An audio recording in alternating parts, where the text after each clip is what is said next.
Thank you very much. As a point of start, I think we should put it on record that we have a big problem with Newsroom. We have a big problem with Newsroom. And if they want us, they will find us. It is a nonsensical thing they are doing of running stories about EFF without giving EFF a right of reply. It's an absolute rubbish, which we are not going to accept. They talk rubbish half the time. They don't call the EFF to come and reply. And you think we will not challenge you. We are going to challenge you on that.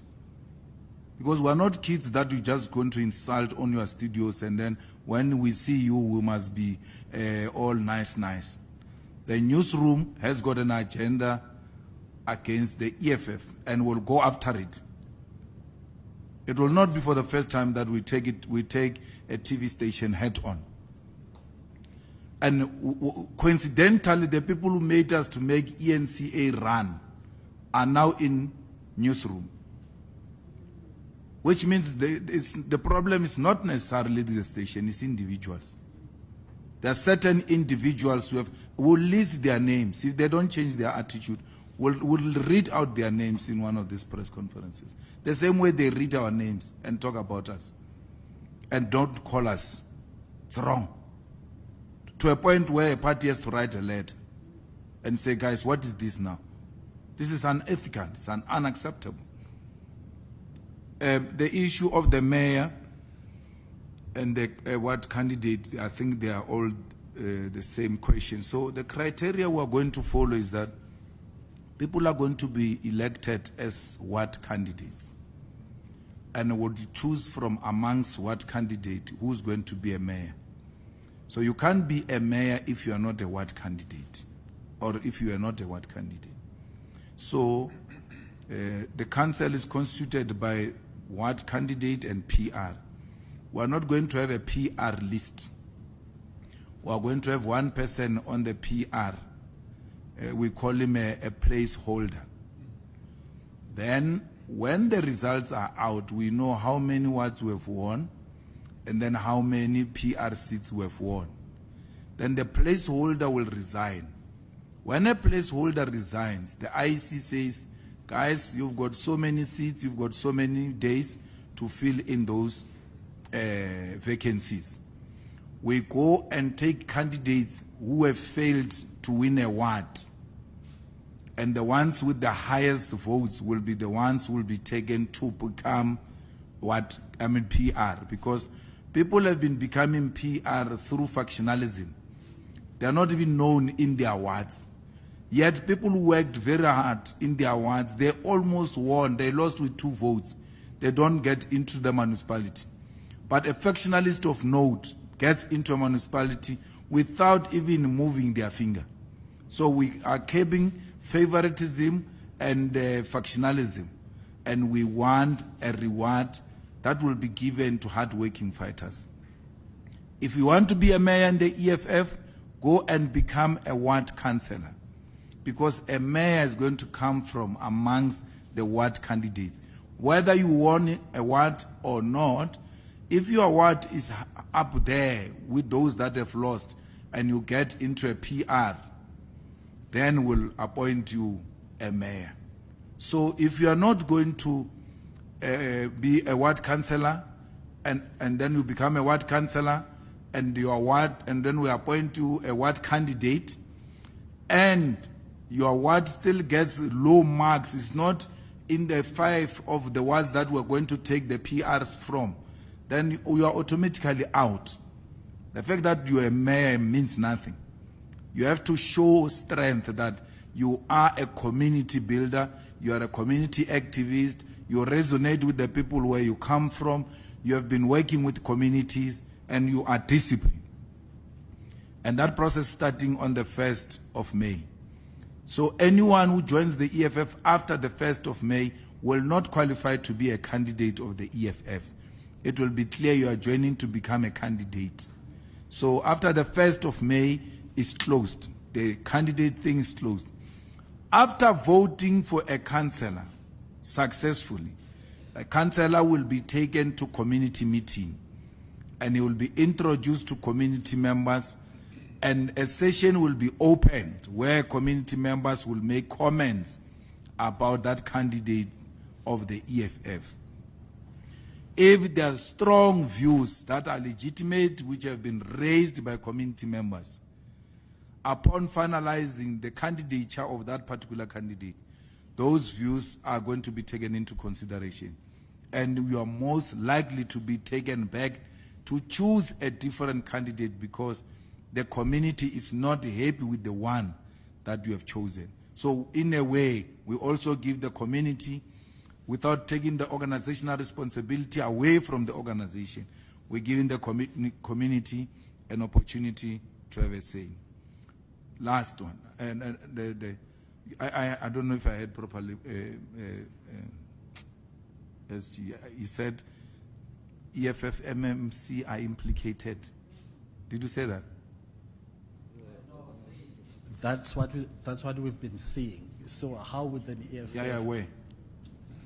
In Tshwane. Where, who? No, I was not saying EFF. I'm saying we've seen MMMCs in other municipalities being implicated, such as in Tshwane. So how would an EFF mayor or MMC be dealt with by the party if she or he is found to be implicated in such acts? No, we'll deal with it. Julius Malema versus Newzroom Afrika 405. Media war or political strategy. Sanbonani, welcome back to IZWI LABANSUNDU, the voice of the Africans and the voice of the people, where we speak truth without fear or favor. Today we are diving into a heated confrontation that is raising serious questions about media, politics, and power in South Africa. The clash between Julius Malema, the leader of the Economic Freedom Fighters, which is the fourth biggest political party in South Africa, and Newzroom Afrika, specifically known as Newzroom Afrika 405, is not just another political disagreement. This is something much deeper. Is this a case of media bias? Or is Julius Malema playing calculated political game? Let us unpack it. By the way, Julius Malema, even at the time when Floyd Shibambu and Dalimpofu were departing the EFF, Julius Malema pointed the finger at Newzroom Afrika, that Newzroom Afrika is aligned to those who are leaving the EFF, those he deemed as the enemies of the EFF. That chief amongst them, it is the former deputy president of the EFF, Floyd Shibambu. Now, for those who may not be fully aware, Newzroom Afrika, Channel 405, has positioned itself as one of South Africa's most influential news platforms in terms of the viewership. It competes with the likes of ENCA and SABC News, shaping public opinion daily. But recently, tensions have escalated between this media house and the Economic Freedom Fighters leader, Julius Malema. Julius Malema has openly criticized Newzroom Afrika, accusing them of being biased, unfair, and even part of a broader agenda against the EFF. And this is not the first time Malema has gone after the media. You would remember how the EFF, mainly led by Julius Malema, targeted people like Karima Brown, the late Karima Brown, where they even went to her personal social media platforms, harassed her, insulted her. So this is not for the first time. You even remember the time when Julius Malema was still the president of the ANC League. Remember how he dealt with that white BBC news journalist, insulting that journalist in the press briefing and even chasing that journalist out of the press briefing.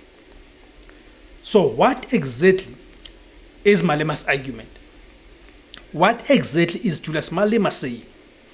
Malema argues that certain media houses in South Africa are not neutral.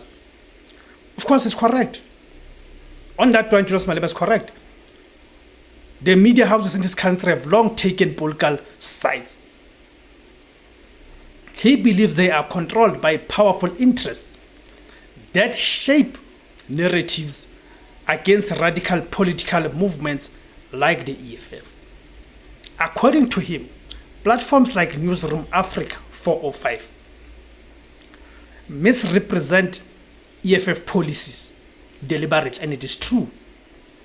We see how they bring the so-called analysts or experts. They bring people from a certain school of thought that they know that are anti-transformation, are anti-radical politics. So they come and rubbish whatever proposals, radical proposals that are advanced by parties or formations like the EFF. Right? Focus on negative coverage. Ignore the party's achievements and amplify opposition voices. Malema has even gone as far as suggesting that some journalists are politically aligned rather than independent. But here's the question that I want to hear from you guys. Is he wrong though by saying what he's saying? Or is he exposing something many are afraid to say about the media? Because somehow in South Africa, the media, the mainstream media is treated like the holy cows. The media side. Let us be fair. From the media's perspective, their job is to hold the powerful accountable. Right? Is to hold power accountable.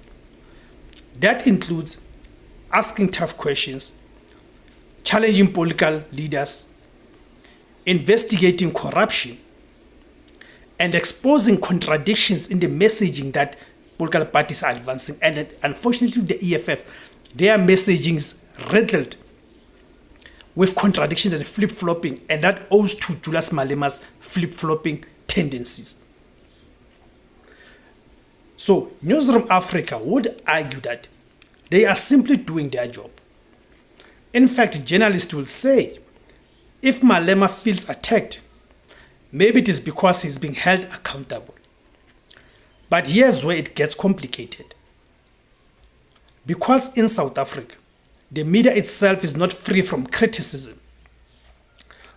Issues like ownership, funding, and editorial direction all influence how stories are told. So the idea of a completely neutral media, right? So the idea of a completely neutral media, that's debatable. And we have seen in practice that we do not have such a thing as a completely neutral media in this country. The biggest political strategy. Now let us go deep. This is not just about Malema versus Newzroom. This is about political positioning. Malema understands something very important. Control the narrative and you control the people. By attacking the media, Malema achieves three things. One, he mobilizes his supporters. They begin to distrust mainstream media. They rely more on EFF messaging. Two, he positions himself as a victim of the system. This strengthens his revolutionary image. Three, he shifts focus away from internal criticism. Instead of answering tough questions, he questions the questioner. This is a classic political strategy used globally. Even leaders like Donald Trump have done the same, attacking the media to weaken its credibility. Is the media targeting the EFF? Now let us address the elephant in the room. Is the media targeting the EFF? The answer is not simple. Yes, the EFF receives a lot of scrutiny, but why?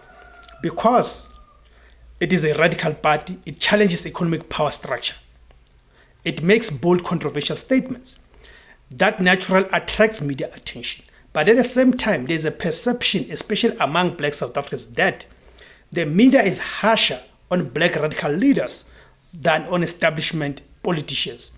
And that perception matters because perception shapes reality. What this means for South Africa, this conflict raises serious concerns. Can we trust the media? Are politicians manipulating public perception? Is the truth being lost in political battles? Because when politicians and the media fight, the public becomes confused. Truth becomes unclear, and democracy suffers. South Africa needs strong media, but also accountable media. And we need strong politicians, but also accountable politicians. In conclusion, the clash between Julius Malema and Newzroom Afrika is not just drama. It is a reflection of a deeper struggle. Who controls the narrative in South Africa? Is it the media, or is it the politicians, or is it you, the people? If you enjoyed this analysis, don't forget to like this video, subscribe to IZWI LABANSUNDU, join, become a member, and drop your comments below. Tell me, do you trust Newzroom Afrika or do you agree with Julius Malema? Let us talk. My name is Tebos Kosana. The name of the platform is IZWI LABANSUNDU. Thank you very much. Africa.